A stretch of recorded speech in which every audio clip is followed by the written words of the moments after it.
tumechelewa, imetupasa kuzifanya kazi zake yeye aliyetupeleka maadamuni mchana. Usiku waja sipoweza mtu kuifanya kazi yoyote, tutakuwa tumechelewa.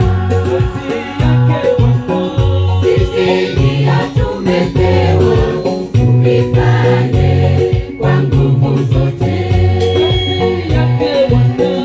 Wewe ndiye umepewa uifanye kwa nguvu zote. Ulipewa kazi uifanye, rafiki, wala hukufanya. Ungali sasa, tengeneza ndugu, ukaifanye kazi yake Bwana.